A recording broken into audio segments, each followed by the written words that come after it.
Over the summer, people around the world honor the soldiers who fought during World War I. This July marked 100 years since the start of the war.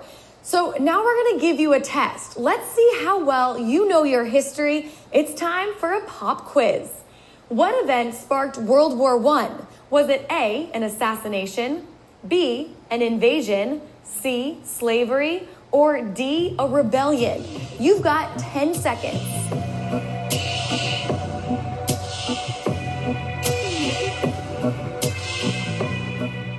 All right, time's up. The answer is A, an assassination. World War I was set off when a high-ranking leader of the Austro-Hungarian Empire, Archduke Franz Ferdinand, was shot and killed. The assassin was a 19-year-old from Serbia.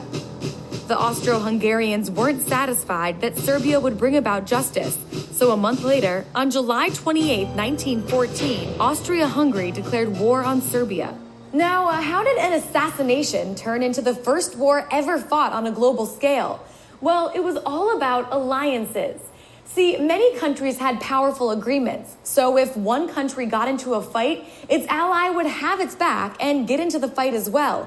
And that's how the war just got bigger and bigger. After Austria-Hungary declared war on Serbia, Serbia pulled in its ally, Russia. And then Germany had Austria-Hungary's back. Then France had Russia's back.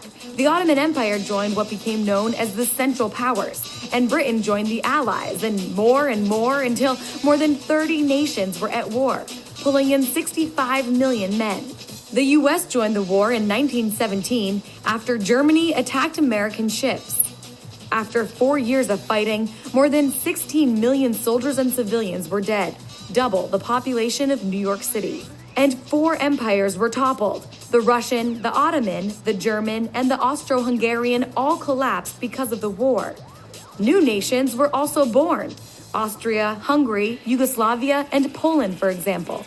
And the British and French empires, which were still powerful, used the opportunity to redraw borders in the Middle East. At the time, World War I was called the war to end all wars, but decisions made after the war actually led to more conflicts, like World War II and fighting in the Middle East.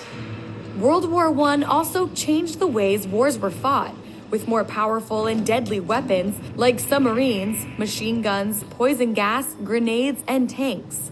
The First World War also led to the First World Alliance, the League of Nations, which was the framework for the United Nations today.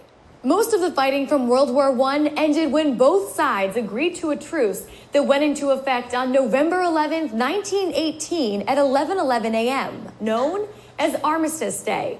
Now, we celebrate it every year as Veterans Day.